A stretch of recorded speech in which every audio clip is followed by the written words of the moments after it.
अस्सलाम वालेकुम। Programme night addition में हम आपको खुशामदीद कहते हैं। नाजरीन, किसी ने कहा था कि जो तीसरी आलमी जंग है ये पानी पर होगी। कराची के हालात को देखकर ये बात दुरुस्त किसी हद तक मालूम होती है कि ऐसा हो सकता है, क्योंकि अब वहाँ के लोग भी ये कहना शुरू हो गए हैं कि हो सकता है कि आने वाले दिनों में कराची में पानी में जंगें ना शुरू हो जाएं। मुल्क के मुआशी हब कराची में पानी के बहरान का मसला ये कोई आज का मसला नहीं है, लेकिन इस बरसों पुराने मसले पर भी बदकिस्मती से सियासी जमातों ने सियासत तो खूब चमकाई, लेकिन अमली तौर पर आज तक कुछ नहीं किया। लेकिन अब हालात इतने ख़राब हो चुके हैं कि आवाम का सब्र जवाब दे गया है। 2 दिन पहले कराची में पानी की पाइपलाइन के तनाज़े पर तहरीक इंसाफ के MPA को गोली मारकर ज़ख्मी कर दिया गया। ये वाक़या इस वजह से हाईलाइट ये वाक़या हो गया क्योंकि ये गोली एक MPA को लगी थी। अगर इस गोली का निशान एक MPA ना होता, एक आम शख्स होता, तो शायद ये खबर ना होती। लेकिन अफसोस की बात यह है कि पिछले 10 सालों से कराची और सिंध की करता धरता जमात एक है, वो है Pakistan Peoples Party. Pakistan Peoples Party के वज़ीर बल्दियात ने ये मामला ये कहकर टाल दिया कि ये जो मामला है ये वाटर बोर्ड का है, हुकूमत का इसमें दखल अंदाजी करना दुरुस्त नहीं है। सवाल ये है कि पीपल्स पार्टी की हुकूमत ने पिछले 10 सालों से कराची वालों को दिया क्या है, उनके लिए किया क्या है। ना वहाँ पानी है, ना बिजली है, ना गैस लोगों के घरों में आती है। मुल्क की 90% बरामदात कराची से जाती हैं, लेकिन उसी शहर में जो लोग हैं पानी के तनाज़े पर एक दूसरे को गोली तक मार देते हैं। आपके पास पैसा है तो पानी खरीद सकते हैं, पैसा नहीं तो आप पानी भी नहीं खरीद सकते। 2008 में मंजूर होने वाला K4 मंसूबा 11 साल गुजरने के बाद भी अभी सिर्फ 43% मुकम्मल हुआ है, जबकि जो इसकी लागत है 2013 से अब तक 150% इसमें इजाफा हो चुका है और फंड्स की कमी की वजह से इस पर काम भी बंद हो गया है। विफाक इसकी जिम्मेदारी सूबे पर डालता है और सूबा विफाक पर। लेकिन जो गरीब आवाम है, आने वाले दिनों में पानी का बहरान मज़ीद संगीन हो जाएगा। उनका सवाल ये है कि उनका कसूर क्या है। तब हुकूमत पानी कहाँ से लाएगी? तब कराची वालों की ज़रूरियात को कैसे पूरा किया जाएगा? KMC, KDA और कराची वाटर बोर्ड क्या सिर्फ फंड्स खाने के लिए बैठे हुए हैं? अमली तौर पर इनकी कारकर्दगी है क्या? प्रोग्राम के पहले हिस्से में इस पर हम बात करेंगे। प्रोग्राम का जो दूसरा हिस्सा होगा उसमें जिक्र करेंगे कि 6 माह गुजरने के बावजूद तहरीक इंसाफ की हुकूमत अभी तक जो है कानून साज इदारे की जो सिमत है इसका तयन नहीं कर सकी है। अवामी टैक्स से शुरू होने वाला हर इजलास हंगामा आराई, एक दूसरे पर लान तान और एक दूसरे पर इल्ज़ाम तराशी की नज़र हो जाता है। इस बार अवामी पैसे से शुरू होने वाला जो इजलास है, इस बार भी कुछ ऐसा हुआ, कुछ मुख्तलिफ नहीं हुआ। अपोजिशन वॉकआउट कर गई। जब नईमुल हक साहब ने ट्वीट किया, इस पर अपोजिशन को और ज़्यादा गुस्सा आ गया। सवाल यह है कि इजलास का पैसा तो आवाम की जेब से जाता है, लेकिन वापसी में आवाम को क्या मिलता है? अपोजिशन के दौर में तो इमरान खान साहब असम्बली को जाली असम्बली कहते थे और इसलिए नहीं आते थे। अब इमरान खान के ऐवान में आखिर ना आने की वजह क्या है? जबकि सेनेट चेयरमैन ने भी वज़रा की अदम हाज़िरी पर वज़ीर आज़म से कहा, जवाब तलब किया है। हुकूमत कानून साज इदारों को लेकर आखिर संजीदा क्यों नज़र नहीं आ रही है? लेकिन एक और जो सवाल है वो जवाब तलब है, वो ये है कि वज़ीर आज़म साहब का जो दावा था कि हर हफ्ते क्वेश्चन आवर हुआ करेगा, वो कहाँ गया? वो दावा सिर्फ दावा ही नज़र आ रहा है। प्रोग्राम के दूसरे हिस्से में इस पर बात करेंगे। प्रोग्राम में मेरे साथ कराची स्टूडियो से ज़फ़र हिलाली साहब हैं, अपोजिशन लीडर सिंध फिरदौस शमीम नकवी साहब हमें ज्वाइन कर रहे हैं, रहनुमा MQM ख्वाजा इजहारुल हसन साहब भी हमारे साथ हैं और टेलीफोन लाइन पर शैला रज़ा साहिबा हमें ज्वाइन करेंगे। और प्रोग्राम का जो दूसरा हमारा सेगमेंट है, हिस्सा है, उसमें एहतशामुल हक साहब तज्ज़ियाकार वो हमारे साथ होंगे। मुस्लिम लीग नून के MNA शेख रुहेल असगर साहब होंगे और नईमुल हक साहब को हम फ़ोन पे लेंगे प्रोग्राम के आखिरी हिस्से में। मेरे तमाम मेहमानों का बहुत शुक्रिया। हिलाली साहब, मैं आपसे शुरू करती हूँ। जो पानी का मसला है, ज़ाहिर है कराची वाले इसकी तकलीफ़ भी समझ सकते हैं। जो डेप्थ इस मसले की आपको पता हो सकती है, ज़ाहिर है वो लाहौर बैठे लोगों को तो नहीं पता हो सकती, लेकिन एज एन एंकर मैंने इस पर बड़ा आज रिसर्च करने की कोशिश की और पता करने की कोशिश की ये सारा मसला है क्या।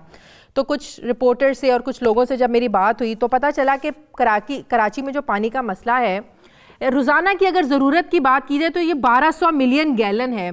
अब 2 जगहों से कराची को पानी मिलता है, केंजर झील और हब डैम। अब जो केंजर झील का जो मसला मुझे आज पता चला वो ये है कि इसमें इतनी खराबियां हो चुकी हैं, जो पंपिंग की जाती है, जो मोटरें लगी हैं, जो मशीनरियां लगी हुई हैं, 70 साल हो गए हैं इनको ना तो रिपेयर करवाया गया, ना आज तक नई मशीनरी डलवाई गई। तो जो ठीक लाइनें हैं भी उनको जानबूझकर तोड़ दिया जाता है और जो गैलन माफिया, पानी माफिया, वहाँ से पानी चोरी करता है। तो फिर मैंने उनसे सवाल पूछा कि ये पिछले तीसरा ये दौर है पाकिस्तान पीपल्स पार्टी का, तो आपको नहीं लगता कि इस मसले की जिम्मेदार, भले इनके साथ इत्तेहादी जमातें MQM और भी बड़ी जमातें रही हैं, इसकी सारी जिम्मेदारी पाकिस्तान पीपल्स पार्टी पर आयद होती है? हिलाली साहब, बिल्कुल सही कहा आपने। चीफली सबसे ज्यादा PPP पे, बिल्कुल सही। मगर देखिए, ये जो लियारी है, लियारी वाले ये मालिक हैं कराची के, ये तो असली मालिक हैं। हाँ। और उनके इलाके में नहीं 20 और 30 साल, 70 साल से अभी तक पानी नहीं आया है। हाँ। इधर माने जो द रियल मालिक कराची के हैं उसको उनको इग्नोर कर रहे हैं। PPP कितने दफे, ये बिलावल अभी लड़ा था, हार गया। भाई इन्होंने क्या कहा, इन्होंने अगर एक जलसा निकाला है, एक जुलूस निकाला है पानी के बारे में, आप मुझे बताएं, हमने कभी सुना है? मुझे जो इस रिसर्च मैंने आज ने किया है, आप हैरान हो जाएंगी कि ये मसला जो अभी आया है ये शूटिंग का, ये भी पानी के ऊपर तो एक लिहाज से था, मगर इट इज नॉट वाटर। काश के ये वाकई पानी पे होता, अगर होता तो हम कहते हैं कुछ प्रोग्रेस हो रहा है, मगर ये वो नहीं है। तो अब आपको मैं बताता हूं, ये साहब जो हैं, अगर मैं आपको बताऊं ये क्या वाकया हुआ। ये अली सुमरो साहब, ये कौन है? ये वर्क्स एंड सर्विसेज के UC 16 के रिस्पॉन्सिबिलिटी हैं। बिल्कुल। दूसरे साहब घांची साहब, ये कौन है? MPA है, PS 109 के, PTI के अमीर आदमी है। हाँ। क्या हुआ? PTI के, बिल्कुल। क्या हुआ? एक दोस्त को जिसका नाम था सलीम, वो दोस्त नहीं, कजन, तुम पानी अपने घर ले जाओ। कजन था, कजन, उसको पाइपलाइन डलवा के दे रहे थे। कजन, उसका नाम था सलीम, ले जाओ पानी। तो अली सुमरो ने कहा भाई 100 लोग उधर रहते हैं, एक आदमी के लिए तुम कैसे ले जा सकते? वो कहते हैं मुझे ये चाहिए। तो उन्होंने कहा मैं इजाजत नहीं दूंगा। अली ने कहा मैं इजाजत अगर आपने करवाना है तो पूरी बिल्डिंग के लोगों का भला करें ना, सिर्फ अपने कजन का भला क्यों करते हो? एग्जैक्टली। तो जब उसने कहा मैं नहीं कराता हूं, वो गाली गलौज शुरू हो गई। एक्चुअली अली सुमरो जो था उसने कहा आप तो मेरे वालिद साहब के दोस्त हैं। मेरी नरमी से शुरू में बात हुई। हाँ। फिर अली सुमरो को कहा कि एक पूरा जुलूस, बड़े लोग इकट्ठे हो गए उधर, इसने स्पीकर फोन पे कह रहा है आपको। तो जब वो उसने सुना तो फिर वो भी गालियों की शुरू हो गया। जब दोनों गाली देने लगे तो फिर एक कहा तुम आओ, तो उन्होंने फिर मिले, और जब मिले तो अली सुमरो ने उसको गोली मार दी उसके पैर पे। मैं सिर्फ आपको ये कहना चाहता हूं कि ये हालत है, 70 साल बाद ये हालत है। और हम लोग कहते हैं कि डेमोन्स्ट्रेशन ये होगा, असेंबलीज में मैटर डिस्कस हुआ, बिल्कुल हुआ। क्या हुआ? कुछ नहीं हुआ। ये इस असेंबली से डिस्कस करने का ये मतलब नहीं है कि मामला हल हो जाता है। सही बात, सिर्फ डिस्कशन हुई, नो प्रोग्रेस। इसलिए मैं समझता हूं शारिया, लोग जो कहते हैं कि कराची से संभल नहीं सकता इनसे, सही। फिर क्या करें बेचारे कराची से? परसों के वाकये को देख के लगता नहीं है कि पानी की डिस्ट्रीब्यूशन पर भी अब एक सियासी गिरफ्त नजर आती है? जिसका जहां पर होल्ड है वो उसको इस्तेमाल करने की कोशिश करता है। अब इनका क्या काम था अपने कजन के लिए, पूरी बिल्डिंग के लोगों को छोड़ के अपने कजन के लिए पानी की जो पाइप थी वो डलवाने का? मेरे ख्याल से जफर अली साहब की इंफॉर्मेशन में कुछ ना कुछ कमी है। ये matter Karachi water sewerage board के MD के साथ नहीं, मैं आपको बता रहा हूँ, इट्स फैक्चुअल। इसके ऊपर जितनी रिसर्च कर लीजिए, लेकिन मैं समझता हूँ अगर मेन मौजू पे जल्दी आ जाएंगे तो बेहतर है। रमजान घांची साहब एक बड़े पॉपुलर शख्सियत हैं। इस किस्म का काम पब्लिकली नहीं किया जा सकता, ना ये करने चाहिए किसी को कि किसी एक शख्स के लिए पानी लाया जा सके। और जो लोग उस इलाके से वाकिफ हैं उनको पता है कि कोई एक स्पेसिफिक मकान है ही नहीं वहां। कम से कम अगर कोई चीज होगी तो एक बिल्डिंग को पानी हो सकता है। हाँ, और बिल्डिंग का भी पानी नहीं था, पूरी गली का पानी था कि उस पूरी गली में पानी बहुत अरसे से नहीं आ रहा था, जिसके लिए कोशिश की जा रही थी कि उस गली की जो कनेक्शन टूट चुका है वो दिया जाए। उस गली में हो सकता है उनके कजन रहते हो, मैं उस बात को डिनाई नहीं करूंगा कि थे या नहीं थे, लेकिन मुझे जो मेरे सामने डिस्कशन हुआ है वो ये हुआ था कि वो कह रहे थे कि अगर इस गली में पानी दिया जाएगा तो पीछे उनकी गलियों में पानी कम हो जाएगा। That was the reason. लेकिन कराची के पानी के मसले पे आते हैं, जो कि मैं समझता हूँ आज का मौजू है। कराची के पानी के मसले की जो हल है वो K4 है। ये K4 का मंसूबा 2008 में बना, 2014 पे इस पे काम शुरू हुआ और ये कहा गया कि ये 2018 में मुकम्मल हो जाएगा। हाँ जी।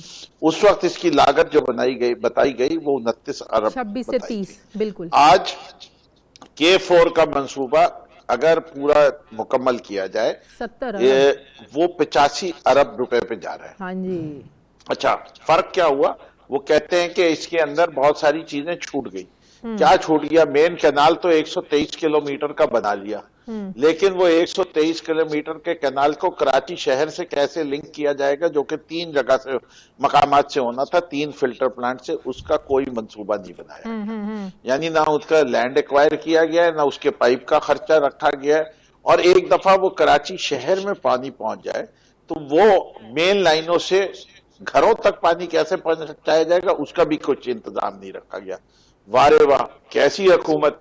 एक तो 2008 से लेकर 2014 तक मंसूबा की प्लानिंग करती रही, PC1 बनती रही, सारी जगह बनती रही, उनको ये पता ही नहीं चला। एक और मसला है ना, उस वक्त जब ये मंसूबा बना था, मैं जरा ब्रेक ले लूं, उस वक्त जब ये मंसूबा बना तो ये डिसाइड हुआ था कि इस पर जो लागत आएगी आधा विफाक देगा, आधा सूबा देगा। अब जब जो लागत है वो 150% ज़्यादा बढ़ गई है, अब विफाक में आप लोगों की हुकूमत है, अब आप लोगों की हुकूमत को भी तो सोचना है ना, अगर K4 का मंसूबा कंप्लीट करना है, क्योंकि मैंडेट कराची के लोगों ने आपको भी दिया है। मुझे ज़रा ब्रेक लेने दे, ब्रेक के बाद वापस आते हैं।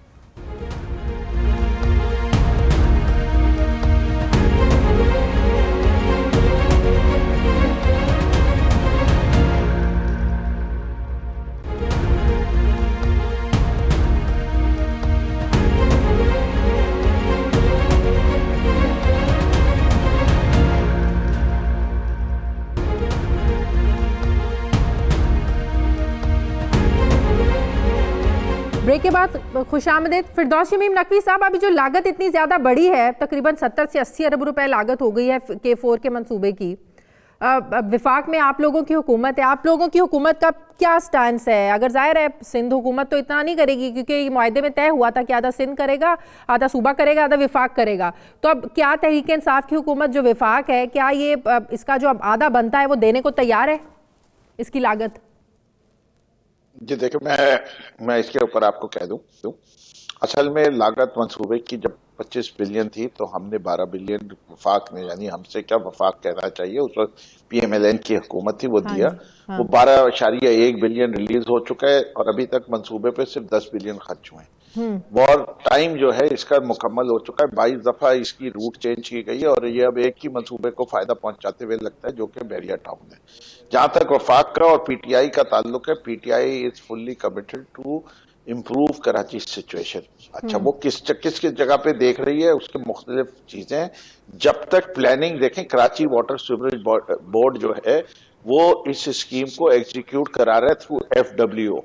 अगर उनके पास अभी तक पूरा प्लान ही नहीं बना कि कराची शहर को पानी कैसे मिलेगा, तो विदाउट अ प्लान किसी चीज में इन्वेस्ट करना चाहिए या नहीं करना चाहिए, ये हमारे लिए सबसे बड़ा सवाल है। ना कोई तारीख दी जा रही है कि ये कराची वाटर सीवरेज बोर्ड ये K4 की मुकम्मल प्लानिंग ऑगमेंटेशन पैकेज 1, 2 और 3 की कब करेगी और इसका कुल तखमीना कितना आएगा, जिसके ऊपर जब तक तमाम स्टेक होल्डर्स एग्री नहीं करेंगे तो पैसा फेंकने के लिए नहीं होता, ये पाकिस्तान के टैक्स पेयर्स का पैसा है, इसलिए बहुत जरूरी है। और पानी कराची की सबसे अव्वलीन जरूरत है। अगर वफाक किसी एक मंसूबे के ऊपर पैसे लगाए तो वो पानी का मंसूबा होना चाहिए, इससे कि इससे सबसे ज्यादा शहरियों को फायदा होता है। अभी तक वफाक ने क्लियरली अनाउंस कर चुके हैं कि बजट में इस साल के 50 बिलियन रुपए रखे और उसके लिए हमने दावत दी सिंध गवर्नमेंट को कि गवर्नर के साथ अंडर एक फेडरल गवर्नमेंट ने कराची ट्रांसफॉर्मेशन कमेटी बनाई, उनको दावत दी कि वो आप आइए, इसका हिस्सा बन जाइए। उनको इतनी मोहब्बत है कि वो कहते हैं कि जी 18वीं अमेंडमेंट के तहत हम नहीं आएंगे। ये कमेटी जो है वो चीफ मिनिस्टर के तहत बने, पैसे वफाक के, कमेटी चीफ मिनिस्टर के तहत है। ये इसी चीज में फंसे हुए। अगर इन्हें कराची से कोई मोहब्बत होती तो आके अपने पैकेजेस की बात करते, मंसूबे अप्रूव कराते। एक बात पे हम भी इस पे पहुंचे हुए कि बेहतर तरीका जो है काम करने का वो ये है कि जब भी वफाकी हुकूमत कोई उठाए चीज तो उसकी जिम्मेदारी पूरी उठाए।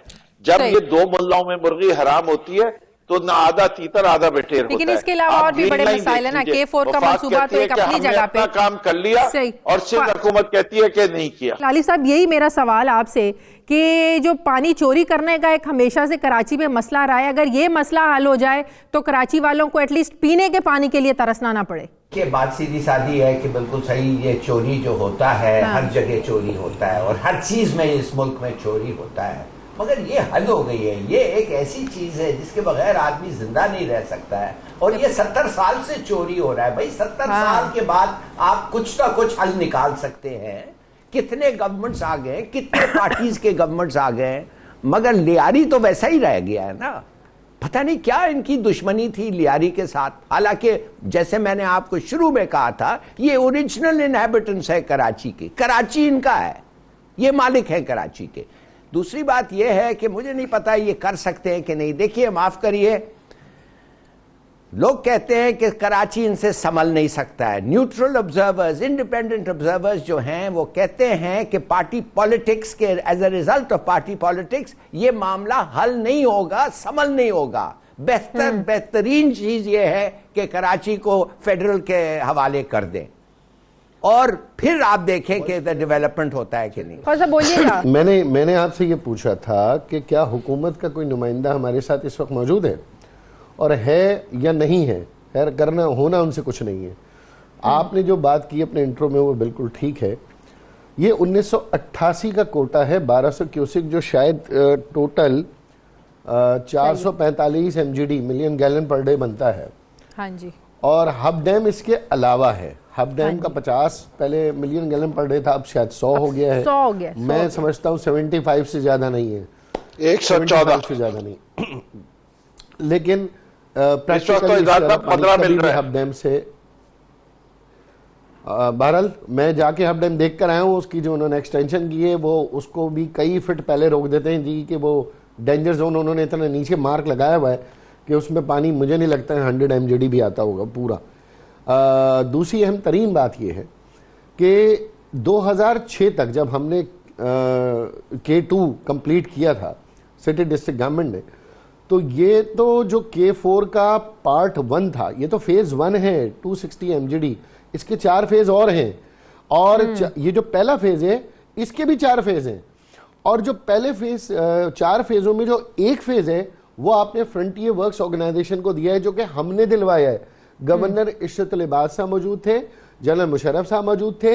हमने ये रिक्वेस्ट की अगर ये टेंडर में चला गया तो ये भी भांजे भतीजों की टेंडर बढ़ जाएगा और हम पानी से महरूम हो जाएंगे। ये कारवाइश हमारी है। दूसरा इसका एक और फेज है जो एंसिलरी फेज है, जिसके अंदर बहुत सारी इसके अंदर जो है ना वो अंडरग्राउंड लाइनिंग्स हैं, बहुत सारा इसमें और साइफन्स हैं, बहुत सारे इसमें कंड्यूट्स हैं, वो डिजाइन नहीं हुआ है। नंबर 3 एनर्जी फेज है। दो बड़े पंपिंग स्टेशन है जिन्होंने 50 मेगावाट पे बिजली के ऊपर काम करना है।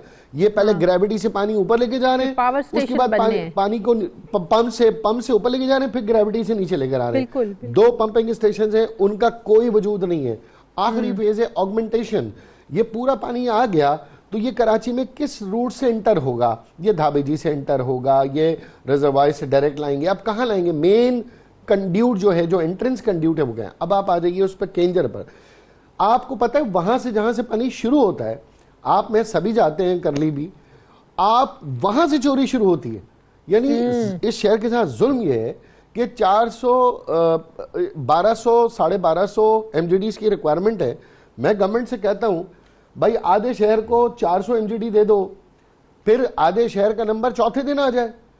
ये क्या मसला है कि एक महीना पानी नहीं आ रहा? आप कह रही हैं पानी खरीदने वाले। ये DHA में, आपका ऑफिस DHA में है, मैं यहाँ आया हूँ, आपके ऑफिस में पानी का बिल आता होगा उतना ही जितना कि नॉर्थ अहमदाबाद का बिल आता है, लेकिन आप टैंकर के 20,000 रुपए अलग से खर्च करते हैं, जो वहां पे शायद लाइन में थोड़ा बहुत आ जाता है। तो वाटर बोर्ड को तो किसी तरह लॉस हुआ ही नहीं है, गवर्नमेंट को किसी तरह लॉस नहीं हुआ है। लेकिन इस चोरी में, इस नाअहली में 10 साल पाकिस्तान पीपल्स पार्टी के सारे वज़रा जो बल्दियात देखते रहे वो मुलव्वस हैं, और उनकी नाअहली की वजह से आज कराची बूंद बूंद को तरसा है। K4 भी अल्लाह करे कि अगर फेडरल गवर्नमेंट हमारी जो मेरा एक और सवाल 1200 MGD डेली की जरूरत है, K4 भी बन जाता है जिसमें 265 MGD है, 65 मिलियन गैलन वो एक जो मंसूबा है वो भी कंप्लीट हो जाता है। केंजर झील से जो 450 MGD है वो भी आपको मिल जाता है, हब डैम का 100 मिलियन वो भी मिल जाता है। 1200 की जरूरत तो ख्वाजा साहब फिर भी पूरी नहीं होती। देखिए देयर इज अ डिफरेंस ना, आप कह रही हैं मिल जाता, मैं कह रहा हूं नहीं मिलेगा। 65 MGD ये बंद कर चुके हैं, 1.25 अरब रुपए खर्च करके ये 65 MGD बंद कर चुके हैं। 100 MGD क्या है? 100 MGD वो 2 पंप हैं जिसके ऊपर मैंने बहुत शोर किया था, एक 1956 का लगा हुआ है और एक पता नहीं और कब का लगा हुआ है। वो 100 MGD कैपेसिटी बढ़ाएगा। पंपिंग स्टेशन आपकी जो कैनाल से सोर्स है वो बढ़ाएगा। 100 MGD से कोई पानी कहीं और से नहीं आना, आपकी जो एग्जिस्टिंग कैपेसिटी है जो 650 MGD है, आपका जो 495 है प्लस उसमें 100 कर लें तो 595 तक चला जाएगा। तो 100 MGD वो कंप्लीट हो रहा है। अब आ जाइए, अगर ये पानी आ भी जाए, मैं फिर आपसे कह रहा हूं distribution of the water, distribution इतनी जालिमाना है कि इनकी इंफ्रास्ट्रक्चर डले में पुराने। अब आपको मैं बताऊं, ख्याबाने इत्तेहाद पे पानी है आपके पास, लेकिन आपका जो ऑफिस है यहां पानी नहीं है। औरंगी टाउन में, कस्बा में कहीं पानी है लेकिन बल्दिया में पानी नहीं है। इसी तरह नॉर्थ कराची में एक जगह पानी है लेकिन नॉर्थ कराची के सेक्टर 9 में पानी नहीं है। यानी इंफ्रास्ट्रक्चर जो इस गवर्नमेंट ने 2008 के बजट में आखिरी सवाल फिर दौर से, आप जिस डिस्ट्रीब्यूशन की बात करें, ये तजावीज तो आप हुकूमत को दे ही सकते हैं कि डिस्ट्रीब्यूशन इस तरीके से कर दी जाए।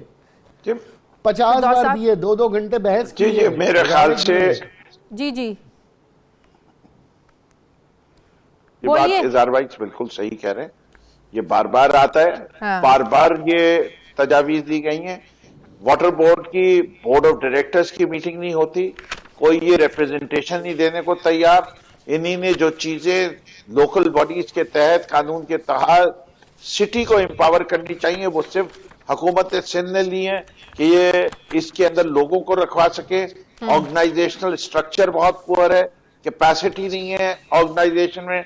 जिस ऑर्गेनाइजेशन में कैपेसिटी नहीं होगी उसको आप जो पैसे देंगे भी वो जाया होगा।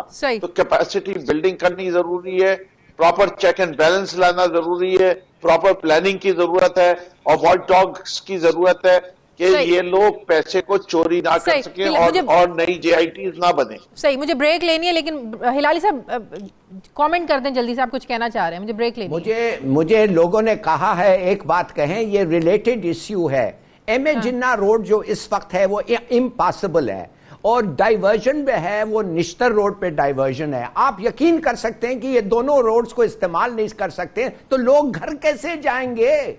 एक स्कूल है, उसका नाम है फातिमा जिन्ना स्कूल, बच्चे पहुंच नहीं सकते स्कूल को। ये किस किस्म की डेवलपमेंट वर्क होती है कि हर चीज खोद देते हैं और लोग पहुंच नहीं सकते हैं अपने घर, ना स्कूल ना दुकान। ये किधर है? मेयर कौन है भाई इंचार्ज इस शहर? ये क्या यतीम है? कौन है इंचार्ज? ये ख्वाजा साहब बैठे हुए, पूछें इनसे पूछें, आपके साथ बैठे हुए कौन है? मेयर कहाँ है? आपके प्रोग्राम में मुझे गवर्नमेंट का चीफ मिनिस्टर का नुमाइंदा नजर क्यों नहीं आ रहा? इस हमें वो प्रेस मुकम्मल ही नहीं होता। वो उन्होंने कमिट किया था, प्रेस कॉन्फ्रेंस कर रहे हैं ख्वाजा साहब, वो इसलिए वो प्रोग्राम में आ ही नहीं सके। वो शाला रज़ा साहब ने मैंने कहा ना आपको प्रेस कॉन्फ्रेंस कर रहे हैं।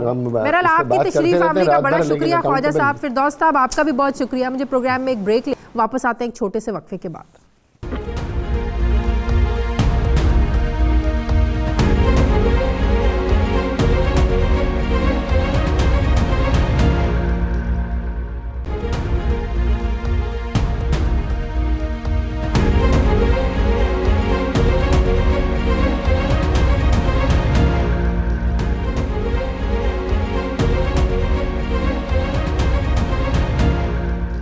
ब्रेक के बाद खुशामदीद। हमें एहतशामुल हक साहब ने भी ज्वाइन किया है, शेख रुहेल अस्कर साहब ने भी हमें ज्वाइन किया है।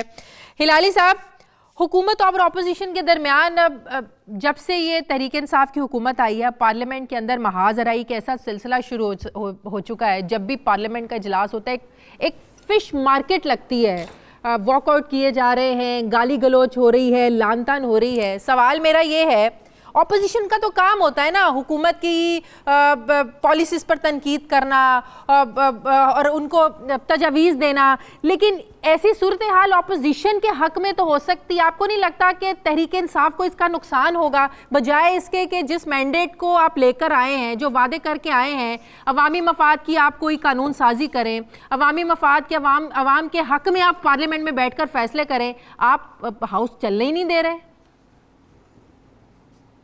देखिए शाजिया, अगर आप कहती हैं कि इनका कसूर है कि ये हाउस चल नहीं रहा है, दोनों का है, तो मैं कहूंगा कि कम ऑपोजिशन का तो काम है ना, आधा आधा बांट दें। हाँ, चलिए आप कहती हैं इनका कसूर है, मगर मैं समझता हूं असल बुनियाद क्या है? व्हाट इज द रीजन कि लोग असल इनको कदर नहीं है? कदर क्यों नहीं है? सेनेट का मिसाल के तौर पे कदर लोगों को क्यों नहीं है? इसलिए नंबर 1 इनडायरेक्ट इलेक्शंस होते हैं, नंबर 2 कौन इलेक्ट होता है? वो जो सीटें खरीद सकते हैं। दो किस्म के तरीके हैं सेनेट में आने के लिए, या आप लीडर ऑफ द पार्टी को पैसे दें, या आप इंडिपेंडेंट एमपीज अगर उनके वोट्स खरीद रहे हैं उनको आप पैसे दें। और किसको नहीं पता कि 20 से 50 करोड़ दिए जाते हैं, दैट्स द गोइंग प्राइस।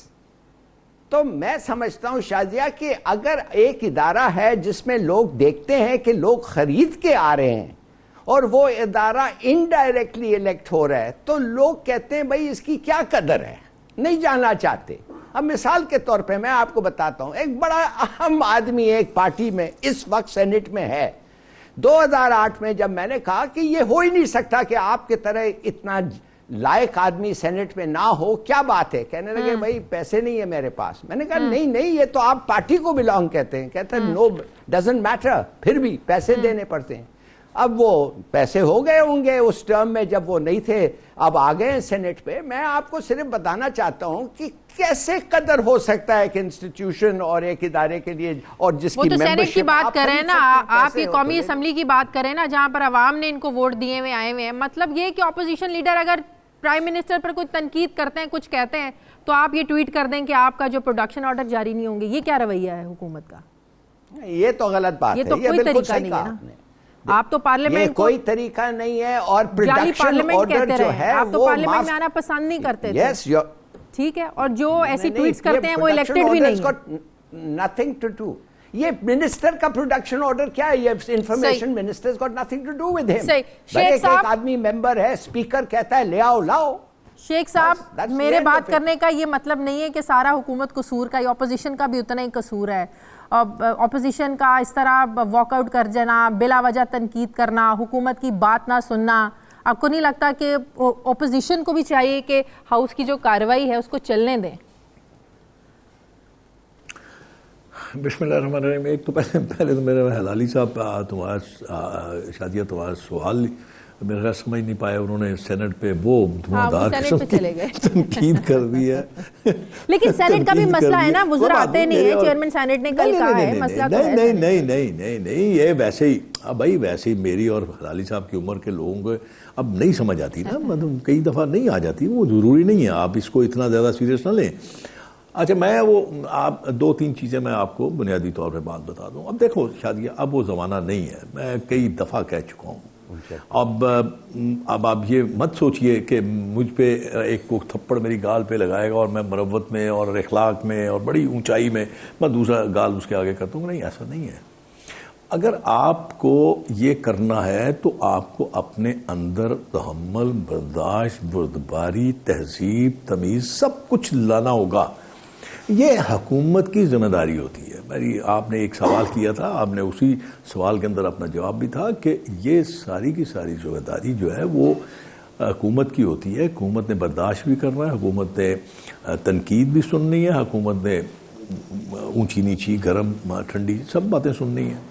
और जहाँ तक अपोजिशन का काम है, अब मैं आपको बताता हूँ। देखिए, एक तकरीर की, चलिए भले मैं बुरा आदमी हूँ, ठीक है, आप कहते हैं, मैं मान लेता हूँ, लेकिन क्या आप ये मुझे बता दें कोई दुनिया का निज़ाम चल सकता है अगर आपके दिल में बुग़्ज़ है, क्रोध है, नफ़रत है, दुश्मनी है, मुखालफत है, उससे आप एक ही जगह मुंजमद हो जाएंगे, आपकी कारकर्दगी ज़ीरो हो जाएगी। आप उस हर वक्त उसी एक फ्रेम ऑफ माइंड में रहेंगे कि आपने किस तरह इन लोगों को मिलाइन करना है, बेइज्जत करना है, जलील करना है। वो फिर आप आगे नहीं बढ़ सकेंगे, आपकी सारी की सारी सोच आपकी उस तरह मुंतमिल हो जाएगी।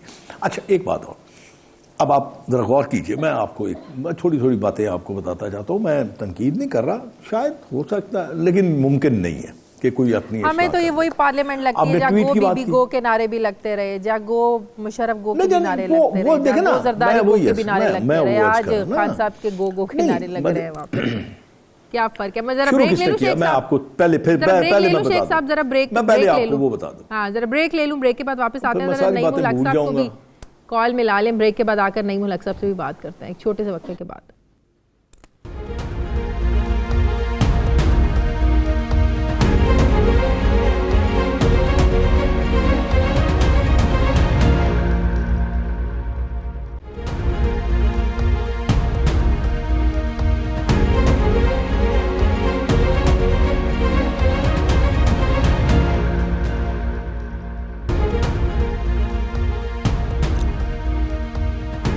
ब्रेक के बाद खुशामदीद एहतिशाम साहब। पार्लियामेंट चलाना ज़ाहिर है हुकूमत का काम होता है, लेकिन पार्लियामेंट के इजलासों में आजकल हो रहा है सबके सामने। आपको लगता है हुकूमत की ना तजर्बेकारी की वजह से हुकूमत इसमें नाकाम नज़र आ रही है? पार्लियामेंट चल नहीं रही है, वो अपोजिशन वॉकआउट कर जाती है। आप देखिए मिनी बजट जो था वो भी अप्रूव नहीं हो सका। तो आपको नहीं लगता हुकूमत की ये नाकामी है? अपोजिशन का तो काम ही ये होता है। देखिए शाजिया, आप बिल्कुल सही कह रही हैं। अब मेरा ख्याल है किसको नहीं पता है कि गवर्नमेंट जो होती है हमेशा रिसीविंग एंड पे होती है, इसको कंसीड करना पड़ता है। yes. और फिर आप देख लें दुनिया के जहाँ जहाँ बड़े निज़ाम है, अब mother of all parliament England में आप देख लें क्या होता है। थेरेसा मे जो है प्राइम मिनिस्टर, कितने बुरे तरीके से जनाब वो बच्ची सर्वाइव की हैं, नो कॉन्फिडेंस मोशन ब्रेक्जिट के इशू के ऊपर। आज भी आप देख लें लेबर पार्टी उनको जीने नहीं दे रही, उनके अपने कंजर्वेटिव उनके खिलाफ हैं। अभी अमेरिका में देख लें क्या हाल है इस वक्त, 24 दिन से हुकूमत शट डाउन है, आज पार्शली खुलने जा रही है। नैंसी पेलोसी जो है ना इजाज़त नहीं दे रही प्रेसिडेंट को कि स्टेट ऑफ द यूनियन खिताब के लिए वो आए। तो ये अपोजिशन का काम ही होता है टफ टाइम देना। yes. अब देखना यही है कि आप मुश्किल वक्त में जब होते हैं तो आपने कैसे काम लेके चलना आगे। अब सब लोगों को पता है कि जिस तरीके से इनके लिए मुश्किलात हैं, सेनेट में तो बिल्कुल कोई बिल पास ही नहीं हो सकता। यहाँ पे भी आप सिंपल मेजोरिटी से चीज़ें पास कराएंगे, बड़े बड़े इशू जो है ना 2/3 से होने हैं। और आपने पहले ये कह दिया था प्राइम मिनिस्टर साहब और आपके लोगों ने कि जी अगर नहीं होगा तो हम ऑडियंस के जरिए हुकूमतें चलाएंगे। और भाई ऐसे नहीं होता दुनिया में। अब आप वो अपोजिशन के मोड से आपको बच्चा बच्चा कह रहा है निकलना है, बहुत सारे हवालों से शायद आपका कसूर नहीं है।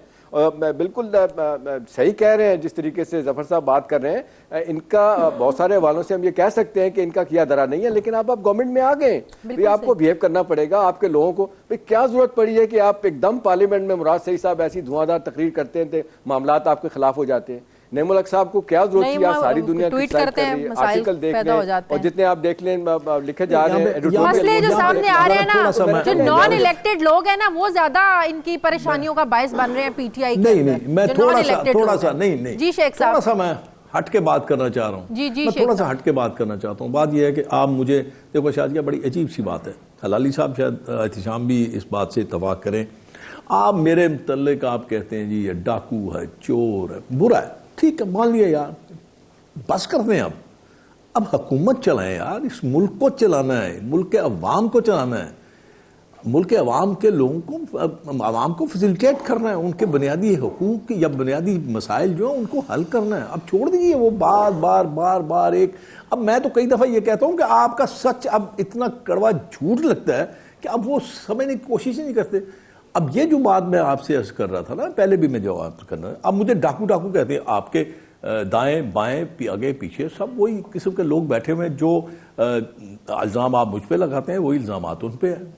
तो क्यों आप इस बात को बार बार करते हैं? छोड़ दीजिए, अदलिया को काम करने दीजिए, अपने अपने इदारों को काम करने दीजिए। आपका काम है पार्लियामेंट को लेके आगे चलना। अब मैं आपको थोड़ी सी लोग हुकूमत में आ गए, लिहाजा उनके दाग सारे धुल गए हैं उनके साथ बैठे हैं। अब नहीं, अभी रिसेंटली देखा ना, रिसेंटली हुआ है कि मेरी बेटी है मेरी बेटी है मरियम, वो बेनिफिशियरी नहीं थी, वो ट्रस्ट उनका मतलब एक ट्रस्ट को वो अदालती मामला है ना, उसको रहने दें। इनडायरेक्टली अदालती मामला है ना, रहने दें। अब क्या आपके मैं कहा अदालती मामला है ना, नहीं, मैं ये नहीं कह रहा, मैं आपको नहीं समझाने की हाँ जी।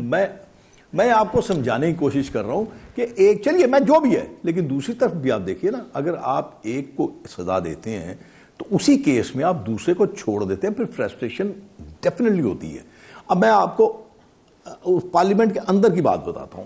अंदर ये है कि आसिफ जरदारी साहब ने एक तकरीर की बहुत पहले, उन्होंने उस तकरीर में अपने आप को, अपनी जमात को पेश किया कि हम आपके साथ ताउन के लिए तैयार हैं, आपकी मदद करने को तैयार हैं, आपके साथ चलने को तैयार हैं, आपके हर काम में आपको कंधा पेश करने की तैयार। आप यकीन कीजिए, इतनी लैदे हुई, इतनी तान और इतनी उस पर तनकीद की गई हुकूमती बेंच से कि वो फिर दोबारा उन्होंने नाम नहीं लिया इस बात का।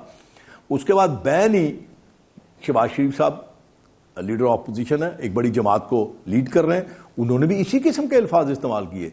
लेकिन जब आप ये करें और आगे से आपको जवाब ये मिले कि हमें आपकी जरूरत नहीं है। लेकिन आप देखें ना कि जरदारी साहब पर भी मनी लॉन्ड्रिंग के केसेस का जोर बढ़ा, उनकी भी पेशियां होने लगी, तो वो फिर कहां गई मुफाहमत, तो कहां गई उनकी ऑफर जो उन्होंने पार्लियामेंट में की थी। इस बात को तो आप रहने ही दें शेख साहब। लेकिन शादिया, इसमें मेरा ख्याल है थोड़ी सी एक चीज शेख साहब इजाजत दें तो मैं कहूँ कि देखें ना, अगर आप प्रोसेस की बात करते हैं, एहतसाब का शेख साहब प्रोसेस अगर चलना है, आप कहते हैं कि नैब एक इंडिपेंडेंट कॉन्स्टिट्यूशनल अदारा है, तो भी ठीक है। आप बार बार ये भी कहते हैं कि हुकूमत का इससे कोई ताल्लुक नहीं है, तो भी ठीक है, नैब को काम करने दें। आपको क्यों जरूरत पड़ती है कि जी मैं होता तो 400 मुर्गे अंदर कर चुका होता। बिल्कुल हर दफा फवाद साहब उठ के बैठते यही बातें कर रहे होते हैं, तो ये काउंटर प्रोडक्टिव है। आपको हुकूमत चलानी है, ये नहीं बात बनेगी इस तरह। लेकिन नून लीग वालों को भी प्राइम मिनिस्टर साहब की इज्जत करनी पड़ेगी, क्योंकि इनके दौर में भी जब पीटीआई वाले नवाज शरीफ साहब की इज्जत नहीं करते थे, ये लोग भी कहते थे। यकीन कीजिए जिस किस्म के अल्फाज शादिया वो इस्तेमाल करते हैं। आप लोग भी तो सिलेक्टेड वजीर आजम कहते हैं ना, आप कम करते हैं। मैंने तो नहीं कहा, वो तो बिलावल ने कहा था, मैंने नहीं कहा उसको। ऐसा नहीं है तो ठीक है, हम चूंकि अपोजिशन है ना, सिलेक्टेड तो सिलेक्टेड। बैकग्राउंड में जो बातें चल रही हैं, शायद ये मेरा ख्याल है शाह मोहम्मद कुरैशी और परवेज खटक साहब मिलकर कोई मसले का हल करें, और इसमें स्पीकर साहब का बड़ा रोल है। मेरा ख्याल है शाजिया वही ये सारी चीजें रोक के ठीक कर सकते हैं। अदरवाइज तो यही होगा, ये जब नवाज शरीफ साहब, शहबाज शरीफ साहब तकरीर करेंगे, उन पे सवालात होंगे, इमरान खान साहब करेंगे, यही होगा। यही वजह कि इमरान खान साहब बड़े दिनों बाद आए हैं, आए जा रहे हैं, इसी में से नहीं आ रहे थे, उनको पता था कि शोर होगा उनके खिलाफ। वो बात करेंगे। नईमुल हक साहब हमारे साथ हैं। अस्सलाम वालेकुम नईम साहब। जी वालेकुम सलाम। नईम साहब, ऑपोजिशन लीडर अगर आकर प्राइम मिनिस्टर पर, हुकूमत पर कोई तनकीद करे और हुकूमत आप आगे से ये ट्वीट कर दें कि हम आपके प्रोडक्शन ऑर्डर जो है ना वो नहीं जारी करेंगे, तो ये हुकूमत का रवैया कोई दुरुस्त है? देखें, शहबाज शरीफ इस वक्त एक मुल्जिम है जिनका मुकदमा चल रहा है और वो जेल में है, और उनको हमने उनके लिए बहुत सारी रियायत जो वज़ीर आज़म ने खुद जिनकी हिदायत की थी, उनको हमने पब्लिक अकाउंट कमेटी का चेयरमैन बनाया, उनको हमने कौमी असेंबली में शिरकत के लिए प्रोडक्शन ऑर्डर डाल ये आप लोगों ने उनका आईनी हक है सर, ये उनका आईनी हक है। अगर वो आकर वज़ीर आज़म को के खिलाफ गुफ्तगू करते हैं और कहते हैं कि ये सिलेक्टेड वज़ीर आज़म है और वज़ीर, आप लोग नवाज शरीफ साहब को क्या क्या नहीं कहते थे, मर्जी के बगैर बातों भी जा सकते, तो अगर यही इसी मकसद के लिए उन्होंने कौमी असेंबली में आना है तो प्रोडक्शन ऑर्डर कैंसिल करना पड़ेगा। लेकिन ये हुकूमत का इस्तेहकाक नहीं है कि मशरूत तौर पर प्रोडक्शन ऑर्डर जारी करे, ये उनका आईनी हक है। नईम साहब कैसी बातें कर रहे हैं, कोई आप लोगों ने एहसान नहीं किया प्रोडक्शन ऑर्डर जारी करके। मुकदमा चल के उनको कानून के मुताबिक उनका फैसला होना चाहिए। ये हक, ये इस्तेहकाक जो है, अगर आप कानून पढ़ें, ये स्पीकर के पास है। अगर वो समझता है कि इन्होंने तो अपने जावेद हाशमी को 5 साल तक प्रोडक्शन ऑर्डर नहीं दिया, शेख रशीद को 4-3.5 साल तक नहीं दिया, अपने गिरबान में तो वो डाल के देखें, यानी इनको गालियां देने के लिए बुलाए हम? नहीं, आप मुझे बताएं शायद आपने जो ट्वीट किया था नईम साहब, ये आपकी पार्टी की राय है या आपकी जाती राय थी? ये जवाब दे दें। नहीं, जाती राय नहीं थी, आप उनका टेप उठा के देख लें। मैं तो वहां मौजूद था और पीछे से नारे लग रहे हैं गो नियाजी गो, जबकि हमने मैं वही तो कह रही हूँ, आप लोग नवाज शरीफ साहब के साथ क्या कुछ नहीं पार्लियामेंट में करते थे। खान साहब तो पार्लियामेंट को जाली कहते थे। हमने एथिक्स कमेटी बनाई है कौमी असेंबली में वज़ीर आज़म, जिसका मकसद ये है कि दोनों जानिब से इस बात का अहद किया जाए कि किसी किस्म के जातियात पे हमले।